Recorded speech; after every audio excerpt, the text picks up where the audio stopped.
Hi, this is TalkRx with Dr. Neha, and this week we're going to work on something called choosing your method wisely.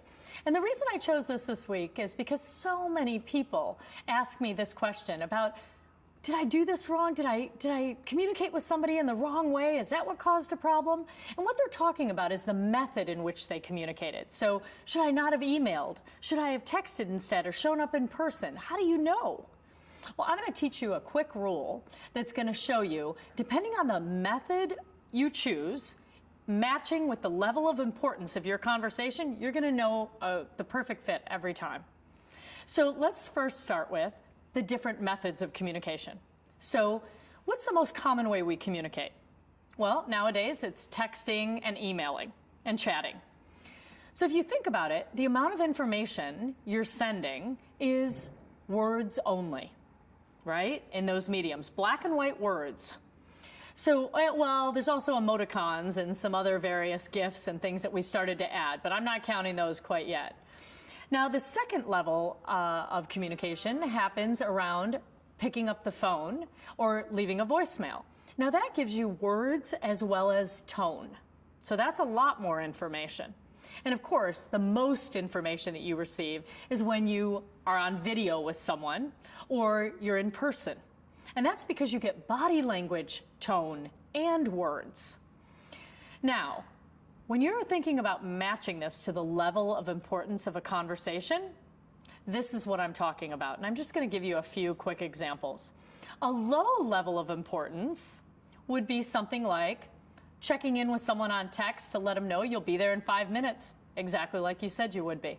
Or asking someone to pick up a quick gallon of milk on the way home. Or sending over an address or contact information via text, right? That's a low level of importance that would match a low level of communication, words only, no problem.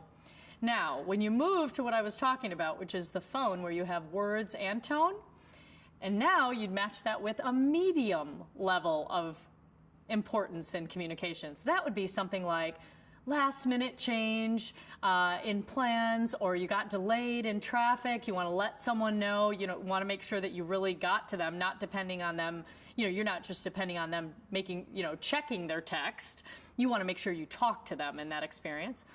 Or when do you need to go to the highest level of communication, including body language or in person? Well, that would be for something like something that might disappoint someone.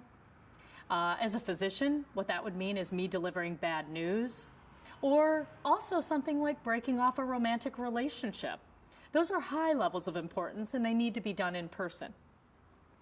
The other question that people ask me is, what if I choose the wrong one? Then what?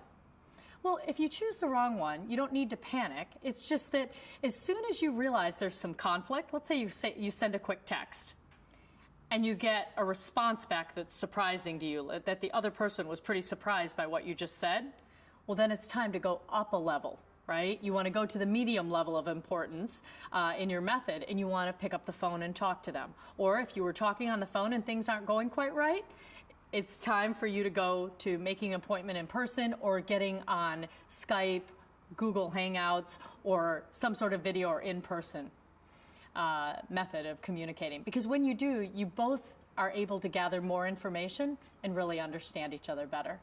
So I hope these tips were helpful, and just make sure you think this week about your TalkRx prescription, which is choose your method wisely.